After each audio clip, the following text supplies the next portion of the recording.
Bienvenue dans le podcast Autour d'un café éclairé, qui mêle naturopathie, science et médecine le temps d'un café en votre compagnie. Moi, c'est Mathieu Dorido, naturopathe et praticien en santé fonctionnelle. Ce podcast a pour but, au travers des différents épisodes, de nous en apprendre plus sur les fonctions de notre corps et sur la vision de la naturopathie moderne et scientifique. Alors, préparez-vous une boisson et rejoignez-moi autour d'un café. Je vous souhaite une agréable écoute. Et bonjour à toutes et à tous, on se retrouve aujourd'hui pour un nouvel épisode du podcast Autour d'un café éclairé. Nous sommes en compagnie de Nicolas, une personne que je suis en consultation depuis 9 mois maintenant. Et aujourd'hui, nous allons aborder un sujet qui concerne de plus en plus de monde, la fatigue chronique. Contrairement à de nombreuses maladies, cette dernière n'est pas caractérisée par la présence de douleurs et est donc compliquée à appréhender par l'entourage des personnes concernées ou par le monde médical. Bien que les symptômes soient différents d'une personne à une autre, on retrouve des mots assez communs, comme la fatigue profonde quotidienne, la perte de morale, voire la déprime, la chute de libido, les difficultés de concentration, de mémorisation. Les épuisements mentaux sont le quotidien des personnes touchées. Je rencontre de nombreuses personnes qui me contactent, soit via le site internet, mes réseaux sociaux, ou qui prennent la décision de me rencontrer et qui sont malheureusement non comprises par les médecins et donc avec très peu ou pas du tout de prise en charge. Bon, pour la défense du monde médical, il faut prendre en compte que tous les troubles qui ne présentent pas de douleur physique, ils ont été admis de manière assez récente, donc c'est quelque chose qu'il faut apprendre à appréhender. Il faut que les esprits s'ouvrent à cette forme de mal-être pour les comprendre et mieux les accompagner. Puis, rajoutez à cela que dans le monde moderne, nous assistons à une banalisation des troubles qui est de plus en plus forte. Le chemin reste donc long avant d'appréhender de manière efficace tous les troubles comme la fatigue chronique.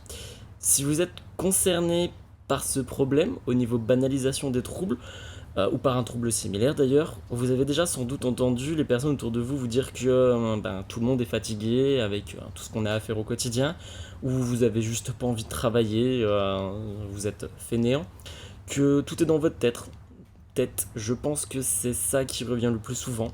Et puis le dernier point, c'est que toute personne souffre tout autant, donc il n'y a pas besoin de se plaindre, quoi. Tout ça, c'est vraiment des troubles, c'est de la banalisation qui entraîne des non-compréhensions et des non-reconnaissances de certaines maladies. Et il faut qu'on s'ouvre au fait que certaines personnes n'ont pas de douleur, mais ont plutôt des souffrances, et qu'il faut les admettre comme ça. Et en plus, cette non-reconnaissance des symptômes, ça renforce les personnes dans leur solitude, dans la dépersonnalisation de leur corps, donc dans la non-acceptation de leur corps, avec une perte de confiance en soi, voire chez certaines personnes des dépressions. Certaines personnes que je rencontre iront même jusqu'à remettre en cause ce qu'elles ressentent. Donc c'est vraiment, là la banalisation, on est même au-delà, c'est que on n'écoute plus, on est dans le déni complet de ce que l'on ressent. Elles vont même trouver des excuses pour banaliser tout ça. Cependant, tout le monde n'a pas la même vision de ces maladies. Ces maladies, si je peux les appeler comme ça. Il existe aujourd'hui des explications valables, des explications scientifiques qui sont admises par des recherches médicales. Là, je vais parler du coup de la fatigue chronique, mais par exemple les troubles hormonaux, notamment ceux du cortisol et ceux liés à la thyroïde, les carences en neuromédiateurs, les traumatismes psychologiques, le stress ou la charge mentale chronique du quotidien, le mauvais sommeil et bien d'autres facteurs comme l'alimentation, la micronutrition sont des causes de la fatigue chronique qui influencent le corps et qui provoquent du coup toute cette asthénie au quotidien. Ce qui fait qu'un travail précis et personnalisé et approprié à la situation de chacun, ça permet derrière de retrouver une qualité de vie d'antan.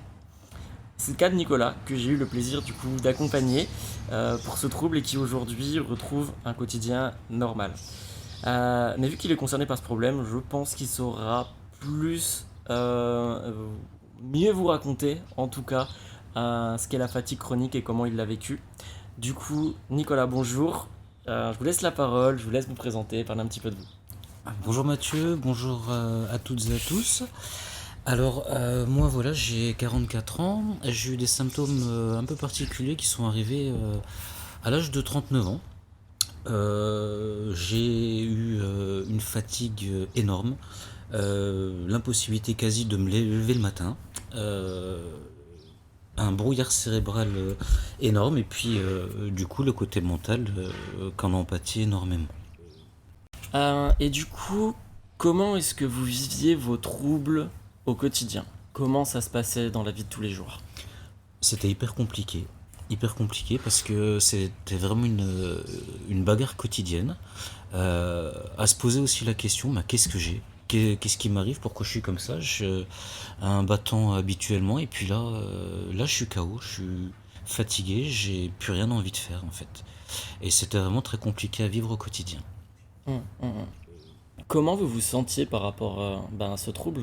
Est-ce que vous l'avez accepté? Est-ce que ça a été compliqué de l'accepter? Ça se trouve, vous l'avez pas du tout accepté, vous avez mis longtemps à comprendre ce qui vous arrivait. Comment ouais, vous vous sentiez par rapport à ce trouble? Ah ben, au début, je l'ai pas du tout accepté.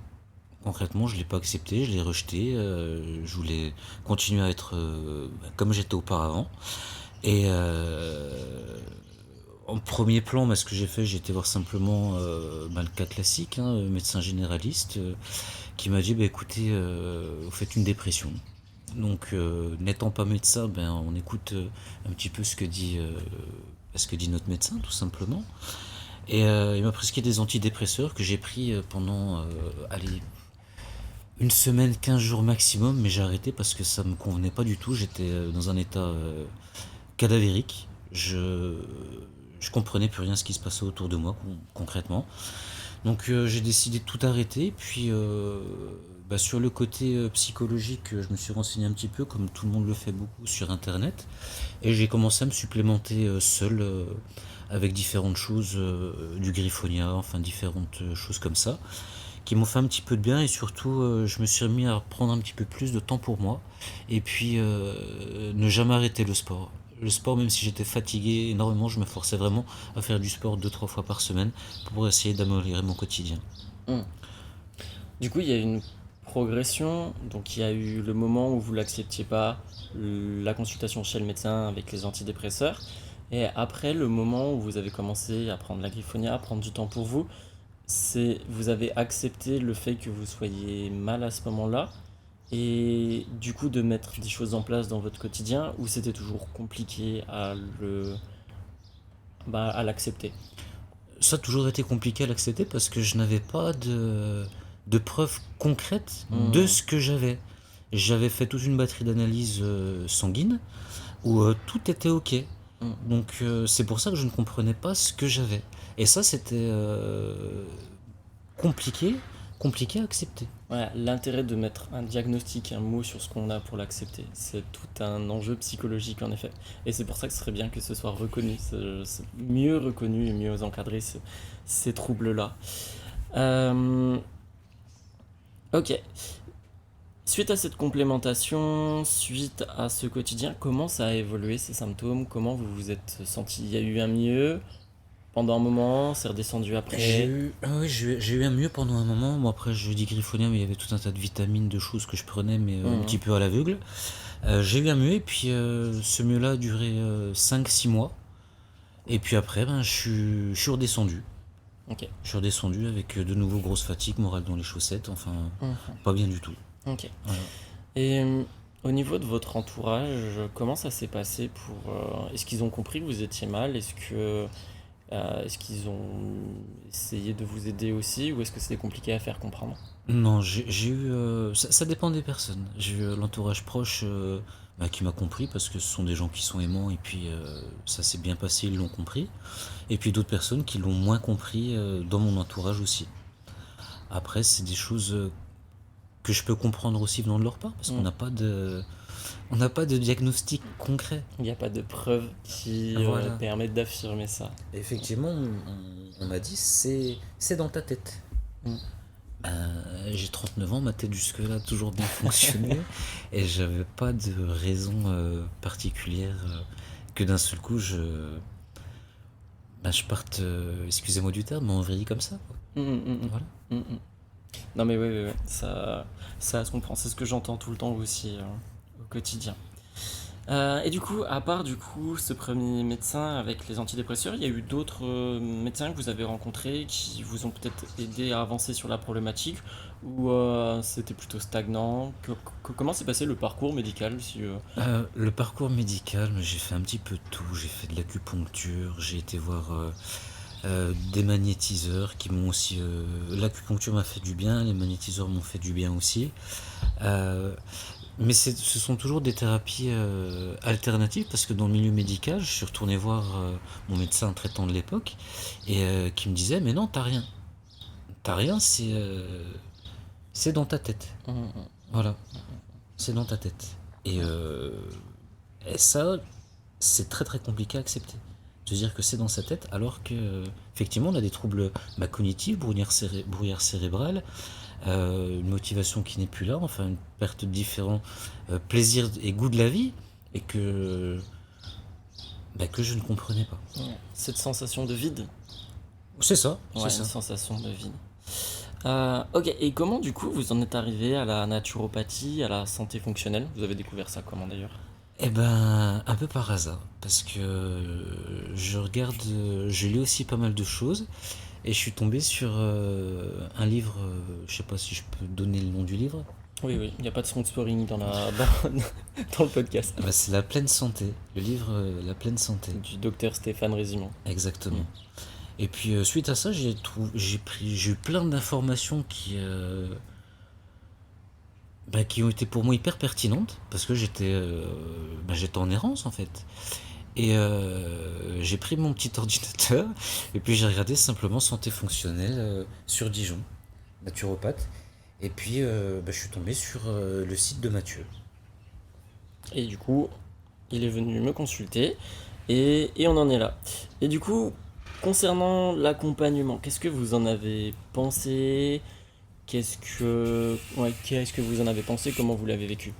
J'ai trouvé l'approche hyper pertinente et très bonne pour moi, parce qu'on a donc effectué des prises de sang qui ont été envoyées dans un laboratoire en En Belgique. Belgique, d'analyse fonctionnelle. Voilà, avec différents marqueurs que je ne connaissais pas avant de lire ce fameux livre, hein, dont le cortisol, dont différentes choses, et le retour des analyses, c'est avéré que j'avais un cortisol qui était oral et pâquerette. Ouais.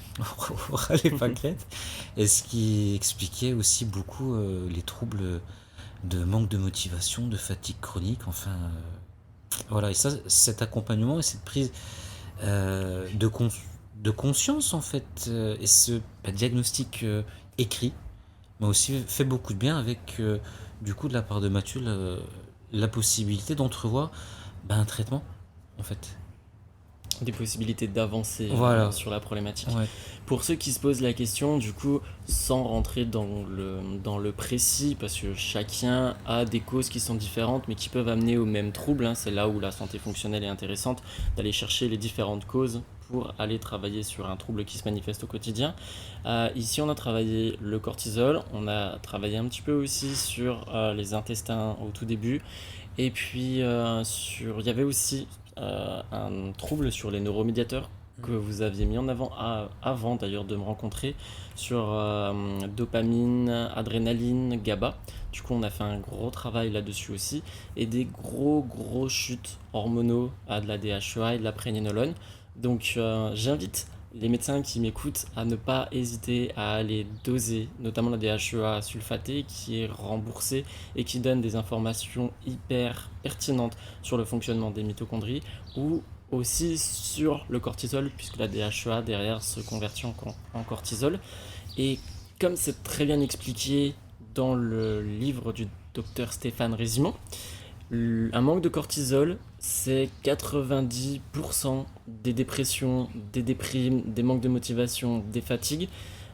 Et du coup, un manque de DHEA provoquant un manque de cortisol, tout ça, ça peut amener à des troubles qui peuvent durer des années. Parce que je sais plus si on l'a dit au début, si on l'a dit au début, ça a quand même duré 5 ans du coup Exactement. cette errance médicale. 5 ans dans une vie, c'est long. Et on a le temps de se remettre en question. Donc plus tôt on met en avant des déficits, plus tôt on met en avant des troubles, plus tôt ce sera pris en charge et plus tôt vos patients, nos consultants seront mieux dans leur quotidien. Et du coup, Nicolas, suite à ce qu'on a mis en place, aujourd'hui, comment vous vous sentez si on devait faire un comparatif avec il y a 9 mois, 10 mois, quand on s'est rencontrés en consultation? Je me sens beaucoup mieux. Je me sens beaucoup mieux, j'ai beaucoup plus de stabilité, une motivation qui est quand même qui est là. Et puis je suis sur le bon chemin. Voilà, je suis content et heureux d'avoir pu rencontrer Mathieu qui m'a franchement beaucoup aidé. Voilà. Bon, top, je pense qu'on a fait le tour. Est-ce que vous avez quelque chose à rajouter possiblement? Non. Non? Un petit mot pour toutes les personnes qui sont dans votre ancien cas du coup? Eh ben, ne perdez pas la foi. Il y a des solutions à tout et puis trouvez les bonnes personnes pour vous entourer. C'est ce que je peux juste vous dire et puis la vie est belle. Et n'hésitez pas à poser des questions. Moi je reste ouvert, dès que j'ai le temps, je réponds à mes mails, sur les réseaux aussi, donc n'hésitez pas à poser des questions, à peut-être vous renseigner pour essayer d'avancer sur tout ça. Pour tous les médecins qui sont intéressés par cette approche de la médecine fonctionnelle, pareil, n'hésitez pas à me contacter si vous le souhaitez, à poser des questions. Les collaborations sont totalement possibles. J'ai absolument rien contre les médicaments et les médecins. Je sais l'excellent travail que vous faites, mais dans ce genre de prise en charge, c'est vraiment intéressant les collaborations. Il y a des choses que je ne peux pas faire, que les naturopathes ou les praticiens de santé fonctionnelle ne peuvent pas faire. Donc c'est vraiment intéressant de travailler main dans la main. Donc surtout, n'hésitez pas. Et pour toutes les personnes qui sont dans ce cas, il y a une chose que je tiens à dire suite à ce podcast. Donc j'ai donné les pistes de travail qu'on avait mis en place. Je n'encourage pas forcément à le faire tout seul, notamment le travail hormonal, parce que j'ai parlé de la DHEA, de la préninolone. Ce n'est pas des complémentations qu'il faut prendre comme vous prenez un bonbon ou un café le matin. Les dosages sont précis, c'est à voir avec un médecin ou une personne qui est formée en hormonologie. Ça peut avoir des conséquences qui sont quand même fort délétères en cas de surdosage, donc attention à ne pas faire n'importe quoi avec les compléments alimentaires. Il y en a certains qui sont nocifs, c'est trop souvent aussi banalisé, c'est tellement libre service que il faut, il faut faire attention à la manipulation que vous avez de ces compléments. Et courage à tous, j'espère que le podcast vous a plu. Si jamais vous avez des questions, comme je disais, n'hésitez pas. N'hésitez pas à vous abonner aussi, c'est ce qui permet de me motiver à faire des podcasts, parce que c'est pas tous les jours le cas entre les consultations et le mailing. Donc voilà, et je vous souhaite à tous une très très bonne journée, je vous dis à bientôt.